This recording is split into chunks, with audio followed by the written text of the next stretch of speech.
오늘은 주사 피부염으로 20년 이상을 코와 볼 주변이 나비 모양으로 붉어지고 혈관이 확장되어 스트레스가 많으셨던 50대 여성분의 상담 이야기를 해드려 볼게요. 56세 가연님은 저희 약국이 상담도 자세히 해주고 효과도 좋다는 지인의 말씀을 듣고 저희 약국에 상담하러 오신 분이세요. 자신은 다른 데는 아무 이상이 없고 최대 고민은 피부라며 20년 이상을 볼과 코 주변이 붉고 예민해져 힘들었었는데 이게 생리가 끊어지면서 열이 훅훅 올라 얼굴이 더 붉어지고 건조해지면서 실핏줄이 더 커지신다고 이걸 한약으로 고칠 수 있는 방법이 있냐고 물어오시네요. 제가 병원에서 어떤 치료를 해보셨어요? 라고 물으니 젊었을 땐 정말 안 가본 병원이 없을 정도였다고, 나중엔 레이저며 온갖 시술도 많이 시도해 보았는데 그것도 그때뿐, 비용도 많이 들고 피부과를 안 가면 다시 심해지니 이건 치료가 안 되는 거구나 하며 그만두셨다고 하네요. 그런데 최근엔 눈꺼풀 주위로 붉게 올라오고 눈이 이물감으로 불편해지니 이제는 다시 고쳐보고 싶은 마음에 와 보셨다고요. 여러분도 아시다시피 주사 피부염은 초기엔 볼과 코 피부가 자주 붉어지고 따끔거리다가 점차 실핏줄 같은 혈관이 보이면서 전체적으로 붉게 부으며 때론 심해지면 작은 구진이나 뾰루지, 농포 같은 염증이 반복되죠. 그리고 이게 진행되면 모세혈관이 더욱 확장되어 이젠 실핏줄이 코와 볼 전체에 붉게 퍼져 보이고 때론 눈 주위까지 올라와 눈과 눈 주위가 붉어지고 뭔가 들어간 듯 까끌거리는 이물감으로 눈이 힘들어지기도 하고요. 그리고 우리 가연님은 이러한 주사 피부염이 20년 정도 진행되었기에 이젠 눈 주위로 염증이 넘어가는 안구 주사 단계에 이른 상태고요. 여러분이 생각하실 땐 어떠세요? 이런 만성적으로 진행되어 버린 주사 피부염을 동양의학적 방법으로는 치료할 수 있는 방법이 있는 걸까요? 사실 주사 피부염이 초기에 진행되는 상황이라면 체질을 개선해 코와 볼로 오르는 열을 조절해 주기만 해도 열에 의한 피부 붉음이나 염증 초기에 나타나는 피부 실핏줄은 쉽게 개선시킬 수 있어요. 왜 팽창하던 열만 꺼져도 피부는 금방 회복력을 되찾아 정상으로 돌아가거든요. 하지만 우리 가연님처럼 20년 이상 진행된, 이제는 모세혈관도 확장되다가 어느 정도는 늘어져 버린 오래된 주사 피부염을 한약만으로 완전히 고치는 것은 상당히 어려워요. 다만 현재도 괴롭게 올라오는 갱년기열과 체질적으로 올라왔던 폐의 열을 약간 내려주고 약해져 있는 혈관과 피부에 영향을 주고 살린다면 100%는 아니어도 70에서 80% 정도는 좋아질 수 있게 한번 한약으로 고쳐보자 했어요.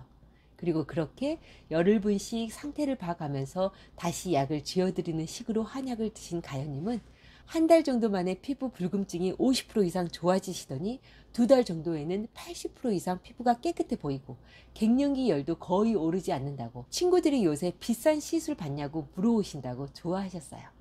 그리고 우리는 나중에 다시 심해지는 듯 하면 가끔만 한약을 드시는 걸로 하고 그렇게 치료를 마무리하였죠.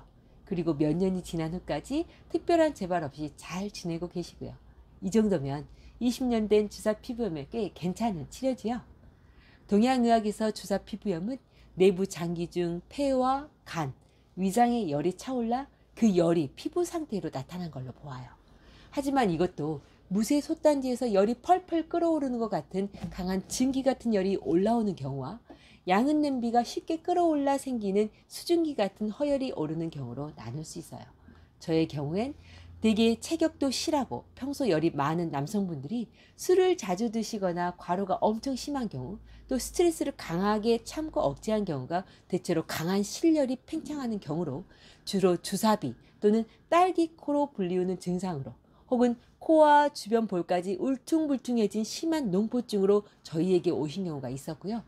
다른 케이스로 얼굴이 하얗고 피부가 얇은 여성분들이 일상이 과로가 되고 혹은 마음이 복잡한 일로 고민이 많아 정신적인 에너지를 과도하게 사용하게 되면서 미약한 허열이 아지레기처럼 올라와 코와 볼 주변이 나비 모양으로 붉어지면서 주사 피부염으로 진행되어 오는 경우가 있었죠. 그리고 대부분의 경우 초기엔 스테로이드로 잠깐의 피부 붉어짐을 잡다가 점차 피부 면역이 떨어지고 스테로이드의 부작용이 합쳐져 혈관이 확장되고 모낭에 세균도 쉽게 번식하게 돼요. 또 이것을 죽이려고 온갖 항생제며 약품을 쓰니 결국엔 피부세포와 혈관세포가 약해지고 면역계가 무너져 스스로의 재생력을 이제 완전히 상실하여 그렇게 붉고 황폐해진 상태로 계속 남게 되시는 것 같아요. 따라서 주사 피부염의 초기부터 최대한 약으로 이를 가라앉히려는 노력보다는 식습관과 생활습관을 건강하게 바꾸어 세포 자체를 건강하게 만들어주는 것이 가장 좋은 치료법이에요. 왜 건강한 세포는 아무리 열을 받아도 쉽게 붉게 부풀어 오르거나 염증 세포로 변하지 않거든요. 붉어져도 금방 원래 상태로 돌아오고요. 그리고 그렇게 했는데도 자꾸 열이 올라와 피부가 자꾸 붉어지고 염증이 된다면 그때는 위에서 말씀드린 체질적으로 생기는 열을 완화시켜주는 한약 치료로 도움을 받아보세요. 그럼 구체적으로 주사 피부염을 치료하는 원리를 자세히 알아볼까요? 첫 번째로 강한 실열이 올라오는 경우엔 그 근본 열기가 간의 열에서 비롯되는 경우가 많아요. 따라서 간의 열을 시원하게 식혀주는 약초가 제일 먼저 필요하죠. 또 간의 열이 강하게 팽창하면서 그 옆 위장에도 열이 차올라 위장 경락인 코 옆 볼로 강한 열이 오르게 되므로 위장과 위장 경맥의 열을 차게 식혀주는 약초도 필요하죠.